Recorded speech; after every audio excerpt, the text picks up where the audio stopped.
தந்தை, மகன், தூய ஆவியாரின் பெயராலே ஆமேன். இயேசு கிறிஸ்துவின் அன்புமிக்க சகோதர சகோதரிகளை உங்கள் அனைவருக்கும் கிறிஸ்து இயேசுவின் அன்பு கிடந்த வணக்கத்தை தெரிவித்துக் கொள்கின்றேன்.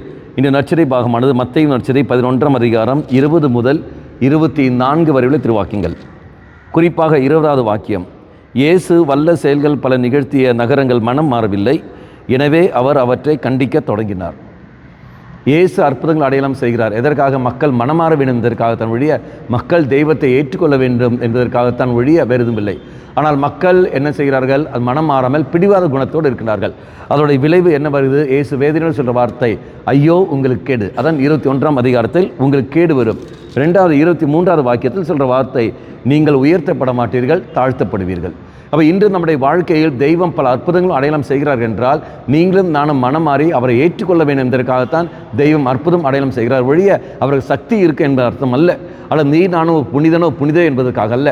அவர் இறைவன் நம்மேல் இரக்கத்தை பொழிகிறார் என்றால் நாம் அதை புரிந்து கொண்டு இறைவன் நம்பிக்கை வைத்து நாம் போக வேண்டும். மாறாக நன்மை மட்டும் பெற்ற நாம் அதுக்கு ஏற்றபடி பதில் கொடுக்காத காரணத்தினால் இன்று நம்முடைய வாழ்க்கையில் உயர்வுக்கு பதிலாக தாழ்வு தான் வந்திருக்கின்றது. நாம் உயர்ந்து கொண்டிருக்க வேண்டியவர்கள், ஆனால் இந்த தாழ்ந்து கொண்டிருக்கின்றோம். காரணம் என்ன? தெய்வம் தந்த அந்த கிருபைகளுக்கு ஏற்றபடி நாம் செயல்படவில்லை.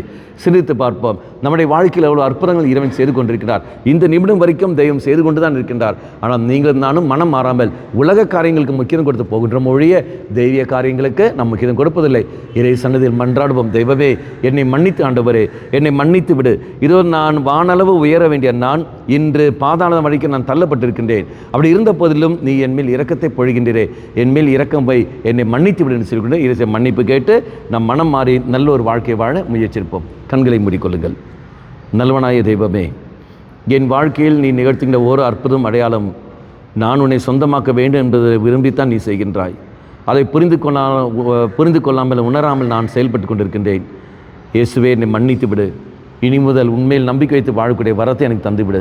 அம்மா மாதாவே, தெய்வ மாதாவே, எங்கள் மாதாவே, என் அன்னையே, விசேஷமாக எங்களுக்காக பரிந்து பேசும். ஆமேன். தந்தை, மகன், தூய ஆவியாரின் பெயராலே ஆமேன்.